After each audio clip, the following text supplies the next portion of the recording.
한 여론조사에서요, 반기문 유엔 사무총장이 여야 누구와 붙어도 50% 이상으로 득표를 해서 승리한다 나옵니다. 그래서 새정연의 후보로 나와도 승리하고 새누리당의 후보로 나와도 승리한다. 그래서 좀 구체적으로 보면 새누리당 반기문 대 그 다음에 새정연 문재인은 55대 33.9, 새누리당 반기문 대 박은순 시장은 51대 38.1입니다. 자, 그리고 반 총장이 이제 새누리당이 아니라 새정연 후보로 나왔을 때도 지금 있겠죠. 새정연 후보로 나오게 되면 이 55.1% 반기문 사무총장, 그리고 김무성 대표 31.7 이렇게 나온답니다. 자, 지금 이 부분 속에서 반기문 총장에 대해서는 젊은 층이나 중층 등 수도권에 대해서 수도권 분들이 별 저항감이 없이 지지를 표명하고 있는데요. 이런 부분들이 결국은 현재 여야에서 반기문 하는 이야기가 나오는 근거가 되고 있고요. 지금 국민들은 여당으로 해도 야당으로 출마해도 다 이기는 걸로 나온다는 것은 어느 정당의 후보라는 특별한 인식이 없다. 즉 여당으로 나와도 맞는 것 같고 야당으로 나와도 맞는 것 같다. 그런 부분을 갖다가 이야기하고 있는 겁니다. 그래서 이 반기문 총장이 현재로서는 유력한 대선 후보로서 계속 지위를 유지해 갈 걸로 보입니다.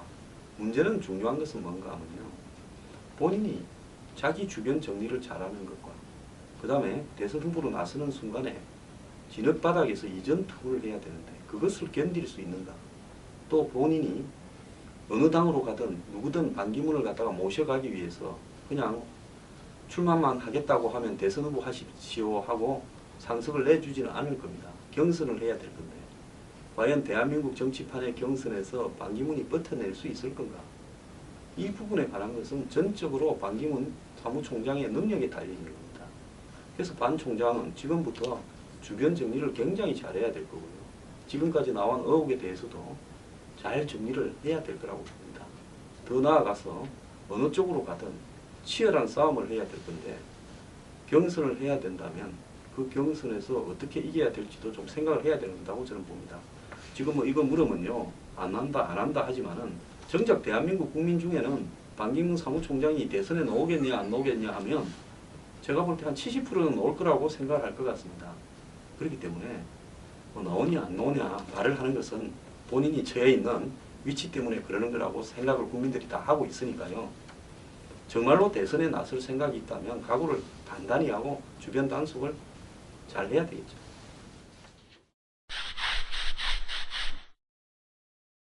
지금 굉장히 의아스러운 일이 서울 한복판에서 벌어지고 있는데요.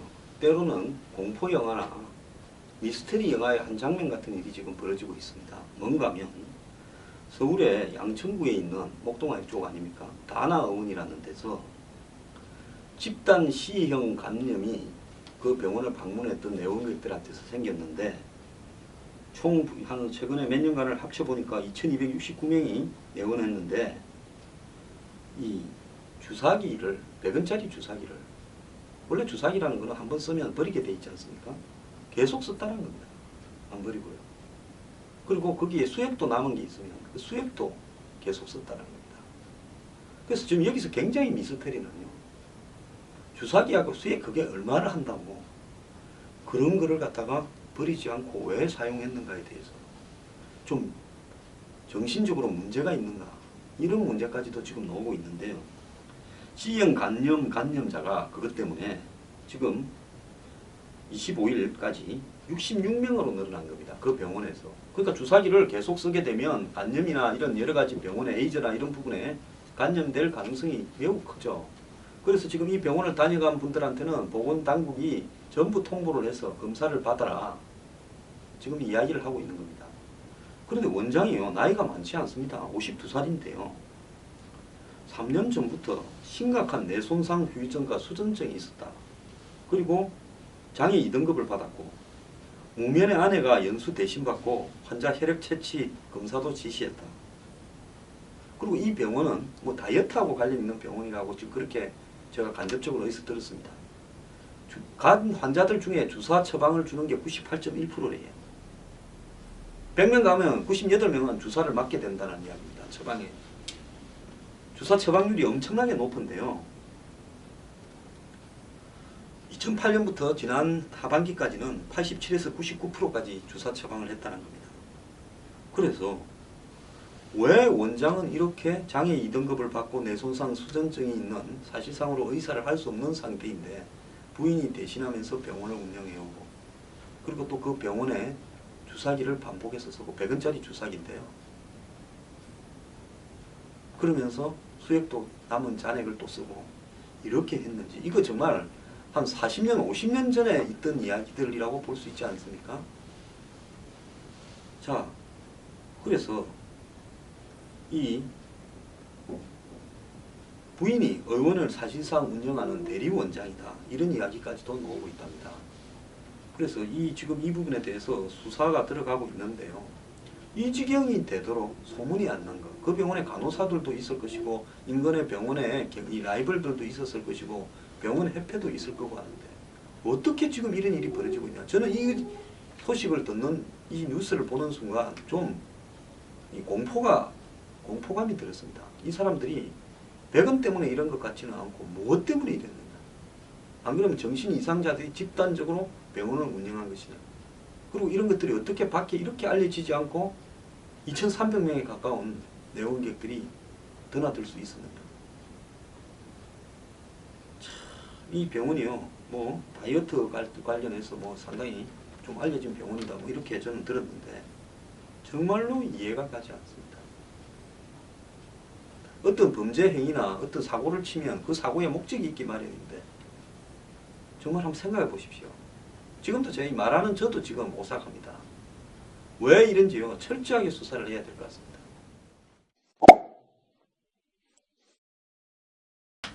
제가 월세 문제를, 한국의 월세 문제를, 전세가 급격하게 월세화 되어가는 문제를 이대로 방치하면 큰 일이 난다고 몇 번 이야기를 했는데요.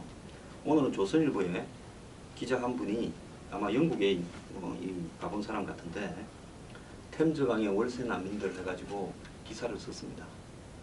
영국에 하도 집값이 비싸다 보니까 요즘 영국이요, 세계 금융의 중심지, 문화, 패션의 중심지 이렇게 돼가면서 잘 나갑니다.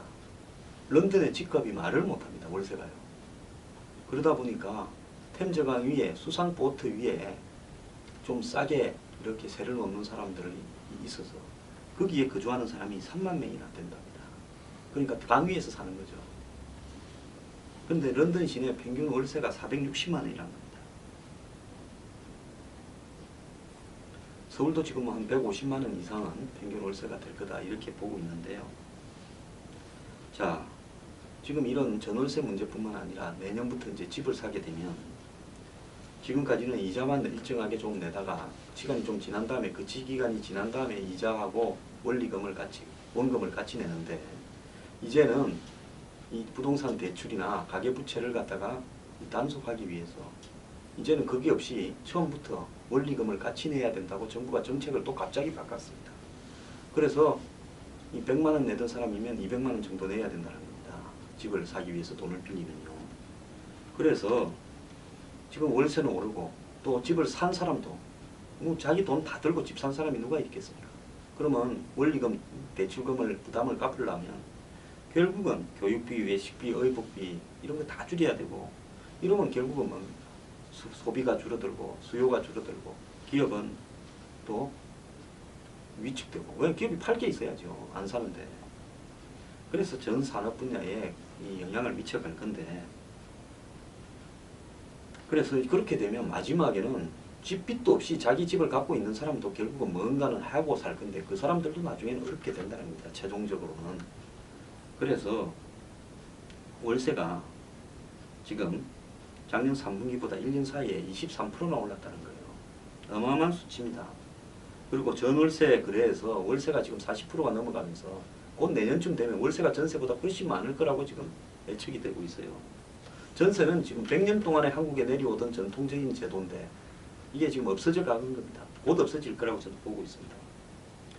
그런데 정부는요, 결국은 민간 월세와 큰 차이도 없는 뉴스테이라고 민간 건설회사들이 집 지어서 월세 전용으로 파는 건 그 다음에 뭐 중장기적으로 공공임대주택 내리게 만들겠다. 이런 이야기만 하고 있지 이 문제를 거의 심각성을 갖다가 가지고 해결하겠다는 생각은 전혀 없습니다. 그러다 보니까 지금 이 템즈강 위에서 사는 월세 난민들이 한국에도 한강 위에 사는 젊은이들이 생기지 않을까 할 정도로 걱정스럽다는 겁니다. 제가 지금 얼마나 오래 전부터 이걸 방치하면 안 된다고 이야기를 하는데 이게 그 월세 전세에 이 소속된 사람들의 문제만 아닌 겁니다. 집을 사라고 이렇게 전월세 폭등을 방치했다 하면 결국은 집을 사는 사람도 지금 뭡니까? 한때는 돈을 그냥 막 쉽게 빌려주겠다고 LVT나 DTI 비율을 갖다가 막 이렇게 낮춰주다가 이제 또 그걸 갖다가 강화시켜 버렸습니다. 지금 가계부채가 1200조를 향해서 가고 있다고 보도가 막 나오고 있지 않습니까? 급격하게 늘어나고 있다. 그래서 이제 돈을 빌려서 집을 사도 그 원리금을 갚기 위해서는 정말 먹는 거 입는 거 다 안 하고 버텨야 되는 겁니다. 자, 정부가요 이거 정말 이대로 놔둘 겁니까? 어쩌려고 합니까?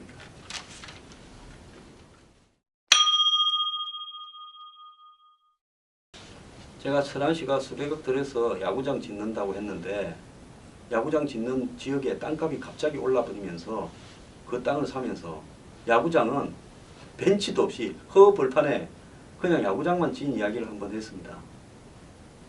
그래서 허벌판에 아무것도 없이 그냥 야구장 1루, 2루, 3루하고 홈만 있습니다. 철책만 있고 그걸 야구장이라고 수백억을 들여서 지은 천안시에 대해서 시의회가 성무용 전 시장을 불러서 좀 특혜 조사를 해보겠다. 왜 특혜냐? 특정한 지역에 땅값이 오르는 지역에다가 야구장을 짓도록 해버리기 때문에 땅값이 폭등한데 그러면 그걸 중단하고 싼 데 가서 샀어야 되겠죠. 그런데 이 전체 야구장 건설 비용의 대부분이 땅값에 들어가고 뻔한 거 아닙니까? 그런데 전 시장은 그 일을 저질렀던 사람은 뭐 출석을 요구서를 시의회가 요구해도 수령을 기피하고 안 나가겠다고 뻗대기를 모릅니다. 자, 이런 것도 정책의 문제다라고 이야기를 합니다. 국민 여러분 중에 이것이 시장의 정책 판단의 문제라고 생각할 사람이 누가 있겠습니까? 예, 비리가 생겨도요. 비리 하나를 바로 잡는 것이 이렇게 어렵습니다. 가끔씩 주변에 이 어린 천재가 나타나면 동네 또래 아들이 상처를 많이 받습니다. 저도 옛날에 어릴 때 뭐 한 6, 7대 김응용이라고 엄청난 뭐 IQ 200이 넘는 천재가 나타나가지고 부모들이 저 봐봐라 이럴 때마다 마음의 상처가 엄청나게 컸었는데요. 나중에 그분은 충북에 있는 어떤 뭐 지방 대학에 나오고 그리고 지금 뭐 아주 그냥 소박한 뭐 정부의 공직 관련 일자리에 있던 걸로 지금 나왔습니다. 한때 천재였다가 커가면서 점점 둔재가 됐다가 나중에 평범한 사람이 되었던 거죠. 뭐 해외로 유학도 가고 했는데 다 시원찮았습니다. 그래서 우리 사회가요, 가끔씩 TV를 봐도 신문을 봐도 무슨 천재니 뭐니 해가지고 가끔씩 난리를 칩니다. 송유근이라고 제가 며칠 전부터 송유근이라고 검색어에 자꾸 나와서 이분이 누군가 했더만은